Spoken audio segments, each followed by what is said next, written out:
ഒരു സീസണിൽ ഏറ്റവും കൂടുതൽ മത്സരങ്ങൾ സംഘടിപ്പിച്ച് രാജ്യത്തിന് തന്നെ മാതൃകയാവുകയാണ് കേരള ഫുട്ബോൾ അസോസിയേഷൻ. ചക്കോളോസ് കപ്പിൽ ഈ വർഷം നടത്തിയത് ആകെ 832 മത്സരങ്ങളാണ്. വരും വർഷങ്ങളിൽ കൂടുതൽ മത്സരങ്ങൾ നടത്തി യുവതാരങ്ങൾക്ക് കൂടുതൽ അവസരങ്ങൾ സൃഷ്ടിക്കാനാണ് അസോസിയേഷന്റെ ശ്രമം. ഫുട്ബോൾ ചരിത്രത്തിലെ ഏറ്റവും തിളക്കമാർന്ന സ്വർണ്ണക്കപ്പ് വീണ്ടും തിരിച്ചു വരുന്നു. 135 പവൻ തങ്കത്തിൽ നിർമ്മിച്ച ചക്കോളോസ് കപ്പ് ഒരു കാലഘട്ടത്തിലെ ഫുട്ബോൾ താരങ്ങളുടെയും ആരാധകരുടെയും മിന്നുന്ന ഓർമ്മ കൂടിയാണ്.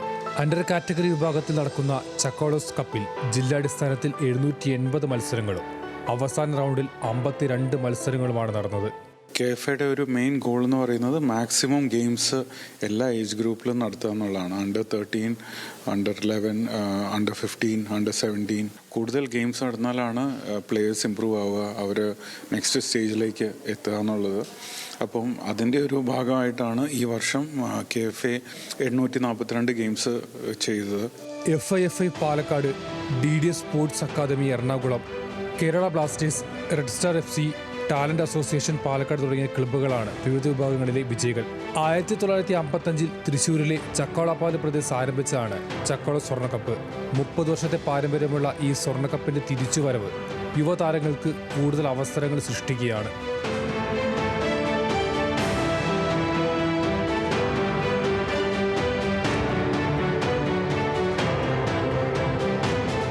ചാക്കോളോസ് കപ്പ്, പിന്നെ മാമൻ മാപ്പിള ട്രോഫി, അങ്ങനത്തെ കുറേ ഹിസ്റ്റോറിക്കലായിട്ടുള്ള കുറേ നല്ല ടൂർണമെൻറ്റ്സ് ഇവിടെ ഉണ്ടായിരുന്നു. അപ്പോൾ ആ പേരുകളിൽ തന്നെ ഇത് റിവൈവ് ചെയ്ത് അത് മുന്നോട്ട് കൊണ്ടുപോകാമെന്നുള്ളതാണ് ഉദ്ദേശിക്കുന്നത്. കൂടുതൽ games, that is home away മോഡലിലാണ് ഈ വർഷം നടത്തിയേക്കുന്നത്. അപ്പോൾ അത്രയും ഗെയിംസ് കളിക്കാനുള്ള ഒരു ഓപ്പർച്യൂണിറ്റി പിള്ളേർക്ക് വരും. അപ്പോൾ ആ ഒരു ഇൻട്രാ ഡിസ്ട്രിക്റ്റിൻ്റെ ഉള്ളിലുള്ള ക്ലബ്ബുകൾ കളിച്ച് കഴിഞ്ഞിട്ട് അതിൻ്റെ അകത്തു നിന്നുള്ള വിന്നേഴ്സ് ഡിസ്ട്രിക്ട് ലെവലിൽ പോയി കളിച്ചിട്ട് അങ്ങനെയാണത്. അപ്പം ക്ലബ്സിനും അക്കാഡമീസിനും അതിൻ്റെ റെപ്യൂട്ടേഷൻ കിട്ടും.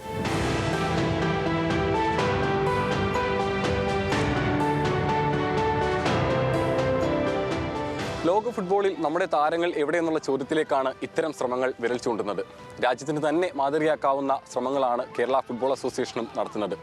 കൊച്ചിയിൽ നിന്നും ടിബിൻ ടോമിനോടൊപ്പം ദേവൻ MP, ന്യൂസ് മലയാളം.